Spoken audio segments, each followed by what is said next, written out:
There we go. There's my alarm. Happy Tuesday, guys, and welcome to another episode. Actually, we have an alarm going off while this is live. Uh-oh. Hold on, guys.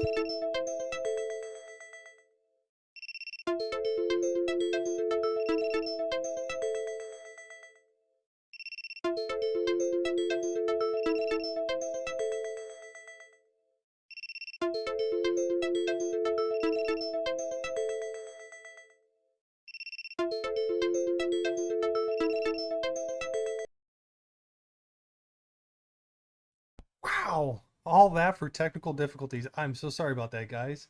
If you remember from our last broadcast, I'm a one-man band here. So at any rate, my name is Michael Anthony St.Claire, and I am your loan advisor here in the Central Florida area and the surrounding areas. I want to give you guys some great information about whether you're looking to buy a house, refinance a house, or maybe you're an investor yourself, such as a realtor, and you want to know what kind of products and programs are out there to best serve not only your clientele, but maybe your own personal portfolio. That being said, today I want to discuss a couple different things that's going on. I want to try to make this quick for us. I've noticed that some of my broadcasts have been a little bit longer, so I'll try to be concise and to the point for us. Today we're going to discuss mortgage rates. Rates have been phenomenal over the last, I'd say about 7 days. Some real good gains, and like anything else, things must come to an end. So I want to kind of discuss when's going to be a good time for you to look into locking and what your anticipation should be as far as for rates. Also, I want to discuss some niche products that are out there for domestic and foreign, hence foreign national products. These are phenomenal programs for investors and those that are looking to pick up a second property or maybe even an investment property altogether. And then lastly, I want us to cover, what's going on in the market. The biggest crisis that we're facing right now all over the country are evictions, and how that's going to relate to you if you're a buyer or maybe you're currently renting and may have faced an eviction in the past, maybe in the last 12 months. Is that going to penalize you when it comes to purchasing the home of your dreams? So all that being said, we're going to jump right into a technical analysis. We're going to first dissect rates and see where this is at. Let me pull up this screen. Awesome. Okay, so hopefully you guys can see this. I'm going to be making some green lines, if you will, and if there's a line that we can't see, just drop it in the comment section. I'll be sure to circle back to it to make sure I give you guys some good information. Going back to, what is this, June 14th, we've been riding this wave all the way up. This has been improvement in the market for the last, oh my gosh, over a month now. We're now going to get into 60 days. So this is kind of what I'm getting at, where things need to take a break, a breather, if you will. As of today, this little red candle that you see over here next to this green line essentially means that we have some rejection coming up against this support line. This support line is right over here. I'm going to draw it out for us, so maybe it's hard to see. So that's going to be a support line. And so what essentially what we would want is to have a bounce off of that and keep rising up, which essentially means rates would just improve, and so would the pricing. Now we have a ceiling right over here. This top line over here, this is going to be our ceiling. So there's a lot of movement to go up, not a whole lot of movement to go down, if you will. Now if it breaks underneath this support, we should expect to see a drop down to this area right over here, which is, oops, that's not what we want to do. That's going to be right over here. And this is a 200-day moving average. Typically, from a technical analysis perspective, any type of stock, commodity, bond, crypto, what have you, the 200-day moving average is a very common indicator as far as where the trend of the market is going and what you should be doing in those cases. Typically, when we touch on that 200-day moving average, we typically see a bounce up from there. Now, it could always go the opposite way, and there's many things that could impact that. For example, job reports are expected to come out this week, and job reports are expected to be higher, which essentially is showing a little bit more strength in our economy. And unemployment rates also come out this week, which the expectations are that unemployment is lower. So this is showing strength in our economy. And typically when that happens, you start to see a small pullback on bonds.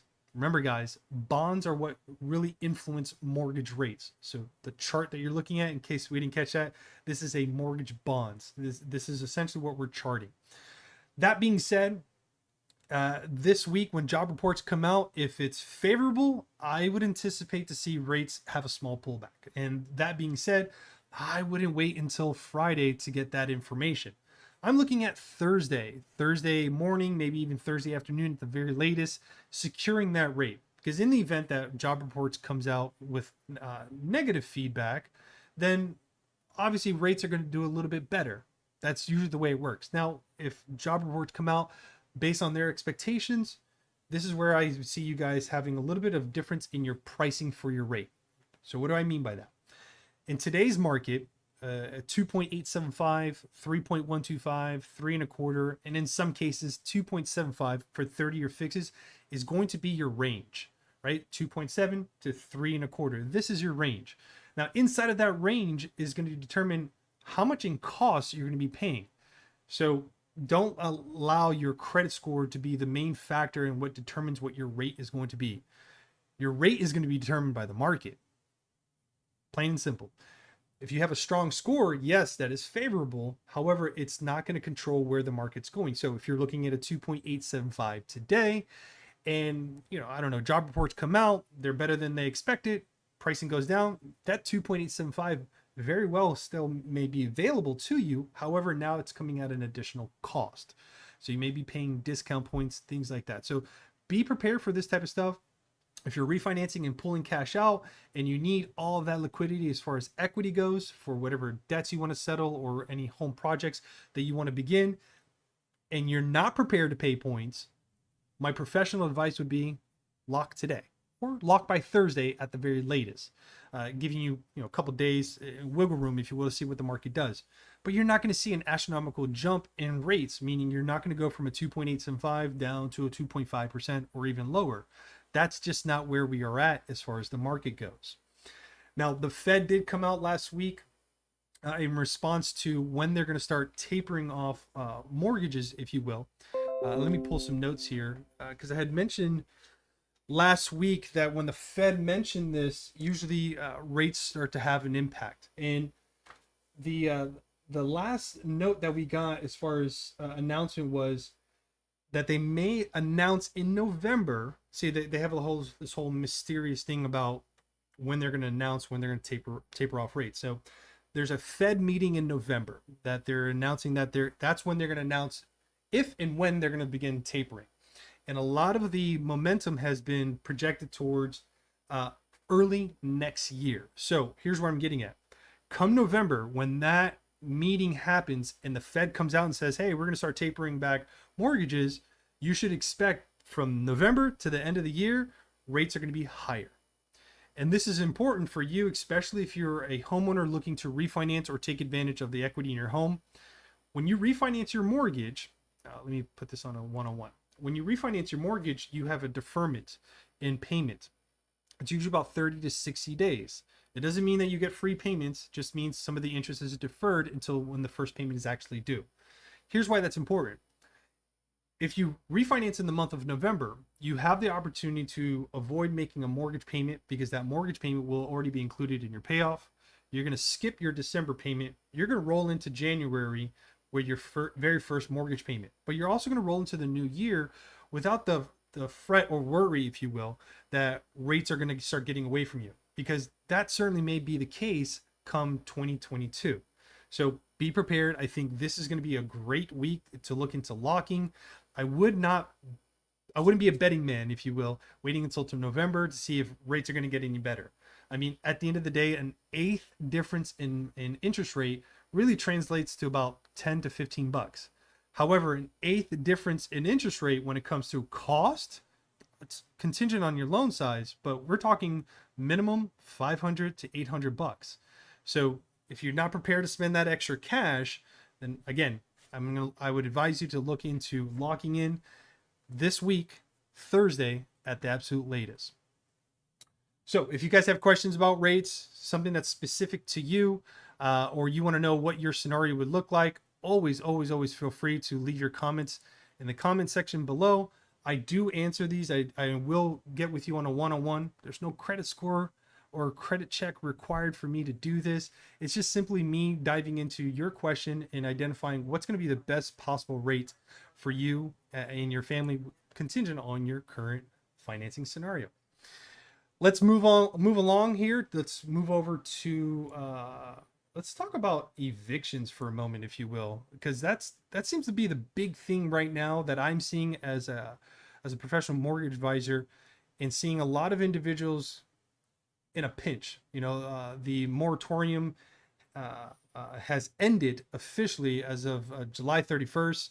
The White House has announced that they're not going to be diving into this whole eviction thing that's going on, and so you may find some individuals where they're out of luck, out of gas, and I don't want you to think that that's going to be the main factor into why you can't get a home. You can have an eviction in your past. You can. This is going to fall under what's called non-traditional lending, if you will. So essentially where an underwriter, a lending institution, a bank, what have you, they have the option to build your score. And typically if they're building your score, they're pulling in other types of obligations or utilities, if you will. So like a light bill or a car insurance bill. And they're going to pull about 12 months of that. And that's going to kind of determine what your credit worthiness is based on your timely payments made to them. This is where the verification of rent could come around and bite you in the butt, if you will. Every lender is going to be different, but for the most part, if you have an eviction in your background and it's fresh, that could impact you as far as getting into the home of your dreams. You may find yourself in a different type of product. It's not to say that you cannot get a mortgage. I'm not coming on here and giving you that type of advice, if you will. There's many ways to get a mortgage. Some of them are ideal, 2.875, 3.125, and some of them are not as ideal. They're more portfolio type of products, and where these interest rates are, starting in the 6%, 7%, and even hard money, you'll hear that a lot, where that's going to be like your very last resort. And those rates are somewhere around the 10%, even in the 11, 12%. So there's products that are out there for you, but most individuals, they want to have the lowest rate that's out there. So if that's something that you want to do, then let's go over here to programs. Let's take a look at Fannie Mae seller guideline real quick. So let's go over to eviction. Oops, if I can learn how to spell eviction today, that would be great. Hey.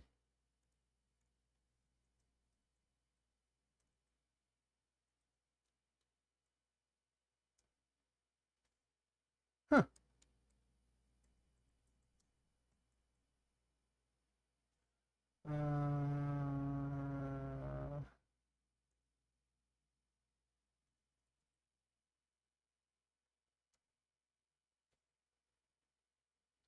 So I want to find the guideline for us. Let me pull it over here on a separate one real quick, guys. I'm sorry about this.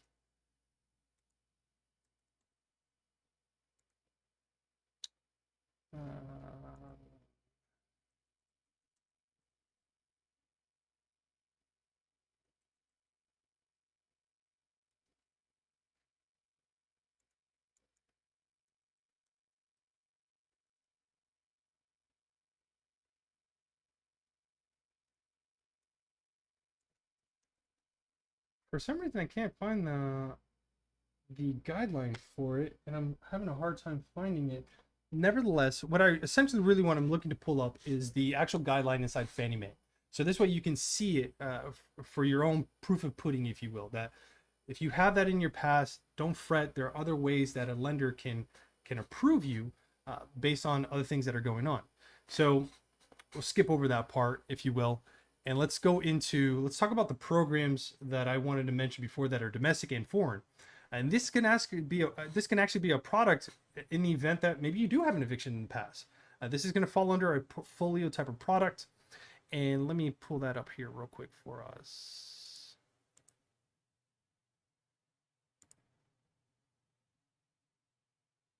There we go.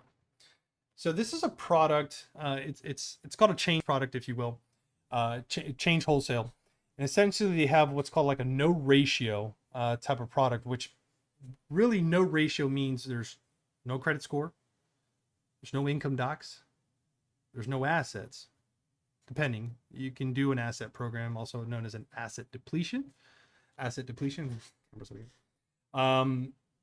But the biggest thing that they're going to be looking for is going to be your down payments, right? So anybody that is maybe not a U.S. citizen, or maybe you just established residency here in the States, this could be a great product for you. Now, this product does require 30% down payments, and that's straight off the rip. There's no wiggle room with that. The interest rates, you can look at 30-year fixes, but predominantly you're going to be finding interest-only type of programs, which basically means that all of your monthly payment that you make towards your mortgage is purely interest. Any additional principal that you want to apply towards the mortgage would have to come out of your pocket. Now, as I mentioned before, depending on your scenario, the rates are hovering right around about 6.25%, in some cases 6.5%. Typically, these type of programs don't take that long to close. They take anywhere from about, let's say about 2 weeks to about 3.5 weeks. Just depends on the appraisal and when docs are going to be coming in. There are some specifics that are going to be needed. If you are going to be proving your income, if you will, there's two different ways that you can do this. You can prove your income and you're looking at a lower rate, or not prove your income and you're looking at a higher rate. So you have ratio and no ratio. Essentially, if you're a realtor and you deal with a lot of investors, maybe from overseas, that are looking to pick up second homes and investment properties, this is going to be a great product for them. This product is specific for investment homes and second homes, not for primary. Now, if you choose to operate and use the home as your primary after closing, that's your prerogative. However, for financing purposes, they're going to run this as an investment property and or second home. Now, I mentioned before evictions, or at least I was trying to show the guidelines for evictions, but with evictions being on the rise, this is going to put a lot of investors on the market to sell their properties. Either that or God, I hope not, foreclosures and short sales. We talked about this last week that we're going to see a flurry of those going up now that the moratorium is gone. And a lot of maybe these investors don't have a Fannie Mae or Freddie Mac backed loan where they can still file for forbearance up until September 1st. So some of these investors are evicting people and getting ready to either sell their home or, I hope not, just walk away from it. And if that is the case, if you're a buyer in the market, this could be a good time for you to pick up a couple properties, because with a foreign national product, you can finance up to 10 different properties, no issues. So, maybe you have good bankroll, maybe you got some liquidity, maybe you just want to invest all together. This is going to be a great product for you and your family to look into. And again, as I mentioned, excuse me, camera's over here.